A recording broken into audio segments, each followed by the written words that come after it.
കണ്ട ഇവിടുത്തെ നമ്മളെ ഖത്തറിലെ ചൂടിൻ്റെ അവസ്ഥ ഞാൻ പറഞ്ഞത് നമ്മളെ ചെടി നോക്കിയാൽ നിങ്ങൾക്ക് അറിയാം.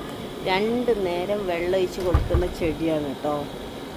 എന്താ ഇതെല്ലാം ഉണങ്ങിപ്പോയി, എല്ലാം ഉണങ്ങി. ഇതെന്താ നമ്മുടെ നാട്ടിലെ പോയിച്ചീരയാണ്, അതെല്ലാം ഉണങ്ങിപ്പോയി. അത്രയും ചൂട്. 2 നേരം വെള്ളം ഒഴിച്ചിട്ട് കണ്ടില്ല അവസ്ഥ.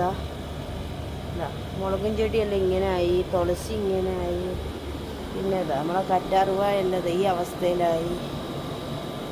ഇത്രയും ചൂടാണ്. കണ്ട നമ്മളെ കൃഷ്ണ തുളസി എല്ലാം ഉണങ്ങിപ്പോയി, എല്ലാം ഉണങ്ങിപ്പോയി. കണ്ട അമ്മ ചൂടാ മുത്താളെ, ഇത്രയും ചൂടാണ് ഇവിടെ. പിന്നെ എങ്ങനെ പനിയെല്ലാം മാറും, കഫക്കെട്ടല്ലോ. തണുത്ത വെള്ളമല്ലേ കുടിക്കുന്നത്, തണുത്ത വെള്ളം മാത്രം കുടിക്കുന്നതുകൊണ്ട് ഇപ്പോൾ കഫക്കെട്ടെല്ലാം മുട്ടുക. നമ്മളെ കണ്ട 2 നേരം വെള്ളം ഒഴിച്ചത്, രാവിലെ വെള്ളം ഒഴിച്ചത് കണ്ട അവസ്ഥ. എന്താ എന്താ ചെയ്യുക, എല്ലാം ഉണങ്ങിപ്പോയി, നമ്മളെ ഉണങ്ങിപ്പോയി. ഇത് ഞാൻ പൂച്ചക്കെല്ലാം വെള്ളം വെച്ച് കൊടുക്കുന്ന ചട്ടി കേട്ടോ. ഇതിൽ ഞങ്ങൾ ഡെയിലി വെള്ളം വെച്ച് കൊടുക്കും, പാവല്ലേ പൂച്ചകളെല്ലാം.